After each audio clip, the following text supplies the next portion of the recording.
I believe that Megan has hype, but what I think is that what she's selling right now in terms of physical sales and all of that is not proportionate to that hype. And ultimately, the reason why Megan's sales are as they are for her latest project, I think, is because she's placed less emphasis on the rap niche. So that rap niche portion of her audience, the people like me who were just there for bars, we were there for hunger, we were there for lyrics, we were there for everything that makes a rapper a genuine article. We were there for that first, and then all the other stuff came second. I think she switched that, and I think now she's focused on the general hip-hop consumer, and that general hip-hop consumer is more interested in being drawn in by aesthetic, gossip, scandal, and that's what they respond to. They don't respond to bars. Hi guys, welcome back to my channel. This is No Ghostwriter. Follow no_ghostwriter on Twitter and Instagram for 24/7 rap and hip hop talk. And be sure to like this video, leave a comment and subscribe if you like what I'm talking about today. So today I'm going to be talking about whether the music industry overhyped Megan Thee Stallion. Recently, Megan released her debut album, Good News, and that followed a very strong run of 3 EPs through which Megan has expressed different sides to her and has also put forward different alter egos that she's expressed in rap personas and in lyrics. This video isn't going to be about the quality of the album itself. For a full reaction to the Good News album, you can subscribe to my Patreon. It's patreon.com/noghostwriter, or you can just click the link in the description below to become a patron. There are 3 different tiers for my Patreon, and you can have different levels of access to exclusive content. So make sure that you sign up to my Patreon if you want to see full music reactions, including full album reactions. This video is going to focus on the press and the PR around the album, and I'm going to be talking a lot about the promotional exercise leading up to the release. Again, because I'm really talking about music and its reception and its packaging, I'm not going to be talking about any of the dramas around the shooting incident.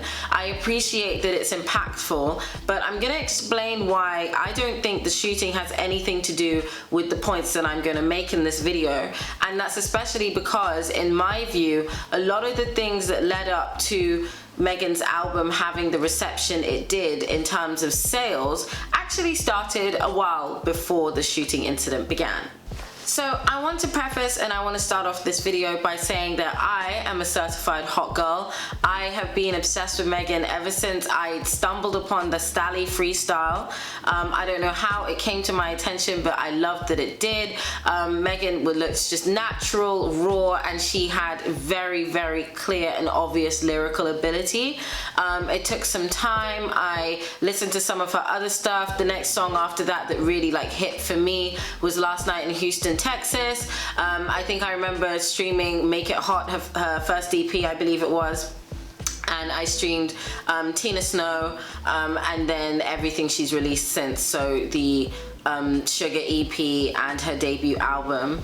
I also feel that I have had a very good experience with Fever. That was the other mixtape that Megan's done. I have listened to all 4 of Megan's mixtapes that she has released every year since 2017. So it started to Make It Hot in 2017, Tina Snow in 2018, Fever in 2019, Sugar in 2020, and Good News, which also came in 2020.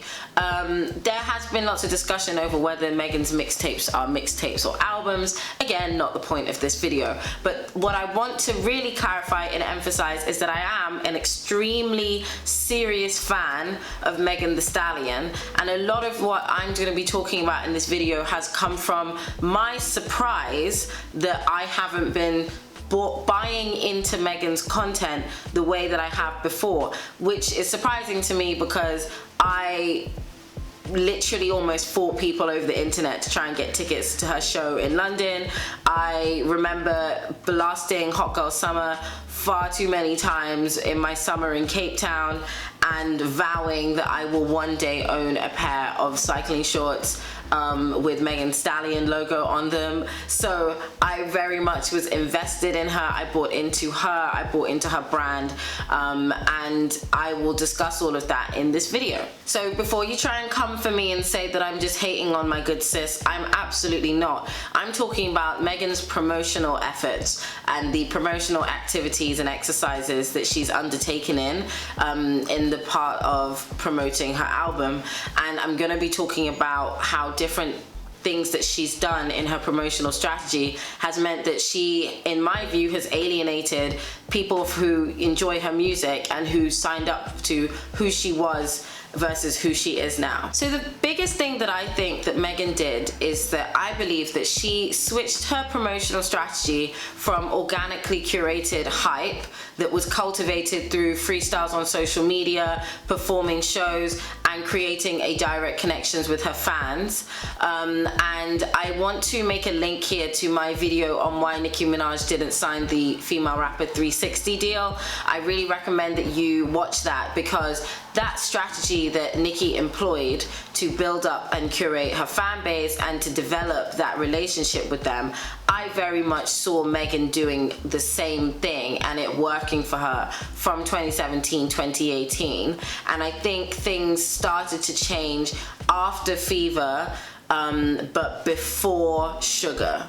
So I think in that time, what happened is there was a change. You know, Megan changed her appearance and her presentation as a rapper, and in my opinion, what she did when she did that was reduce her appeal to listeners like me, because I was invested in her. I wanted to buy into her, and the reason I was invested in her and I wanted to buy into her is because I truly believed that from how she presented herself as a badass MC, she was doing freestyles, she was rapping, and she was really giving me that hunger for rap. I was fully invested. And I think that what ended up happening is that the switch came from presenting herself as a real rapper and a student of the old school. For example, she's referenced how Pimp C inspired Tina Snow. Well, so, you know, I'm Megan Thee Stallion, but I go by Tina Snow too. Okay, Tina. And I go by Tina Snow because Pimp C is like one of my favorite rappers. So like in my music, I want to make people feel how Pimp C make me feel. Like, he make me feel real cool, like real player, you know, but I'm trying to add that sex appeal on top of that, because, you know, you ain't really never heard that from a female. So that's what I'm trying to bring to the ladies, like that real confidence, that real swag, you know? Now, being a Pimp C fan myself, I mean, talk to me, because, see, when you have to haul off and call yourself Tina Snow, that means you got to bring the Young funk Tina on them Snow. tracks now. That's Tina. what I do, yeah. Okay, then. Yeah, I'm about to drop a new project. It's going to be called Young Tina Snow. She also had an aesthetic reference to Tupac on Captain Hook, and that wasn't the first or last time that she was going to make these old school hip hop references in her music. She referenced Eazy-E on Girls in the Hood, and again, even though this isn't about you know, her latest album, but there are also old school references on there. But the ultimate thing that Megan was giving, in my view, and why she drew me in so much, is she was an aggressive freestyler that could stand alone amongst men, literally a stallion. And I think that from a perspective as a fan who was eating up every freestyle Megan produced like it was my lunch, I was eating that stuff up. Her Charlie Sloth freestyle, when she said, saying that you got the water but you won't tell him your shit is polluted. Ugh. Like, Megan was just greasy on the mic, and she was everywhere. Everywhere I looked, my sis was popping up with a freestyle, or she was on a radio show freestyling. And I feel like she's softened herself now to make herself more marketable, and I think that she's got what I jokingly refer to as the payola package, but which isn't necessarily a bad thing, but it acknowledges that she does have a lot of manufactured hype. She has placements and interviews on magazine covers. In fact, I could pull out 2 magazine covers right now where Megan is on the front. I have my copy of Time magazine and she's there. And because of this change, I think that what ended up happening is to become more marketable, she, in my view, reduced the strength of her material. And her material, let's not forget, isn't just the raps that she was writing, but the dynamic range that she had. The fact that you know that if you give Megan Thee Stallion a mic, she's gonna tear it up, I think was very important to her, appealing to fans like me, because I stan Nicki Minaj, I stan lyrics, I stan aggressive rappers. There isn't a single rapper, male or female, that doesn't immediately draw me in because they are greasy on the mic. And I believe that moving away from rap to relatability has changed who Megan's demographic is. And I feel like these, in this period of time, or at least leading up to Good News and Sugar, because I did say I believe this timeline started after Fever but before Sugar, I think what ended up happening is that the emphasis is more on a narrative, and I don't necessarily believe that it's always Megan's fault that there have been narratives that she has felt the need to address or talk about. You know, she did say on BITCH, you know, it's 2020, I ain't finna argue about twerking, because at the time she was getting all sorts of flack from people saying, oh, all you do is this, all you do is that, and she kind of had to respond to that, or felt compelled to, and I understand that, and she put it in her music. But what I feel ends up happening is that if you are a rapper, and I'm not talking about hip-hop entrepreneurs, you know, people who are here but they're not here for the rap thing. If you are a rapper, it's gonna reduce the impact of your strongest weapon in your arsenal, which is your genuine rap skills and your ability to write your own raps, present your own raps, spit your own raps. And I just feel like by developing herself into this area where her music comes attached to a narrative, or her music comes attached to a very particular marketing aim. For example, you know, it's designed to get TikTok streams, it's designed to have a dance challenge.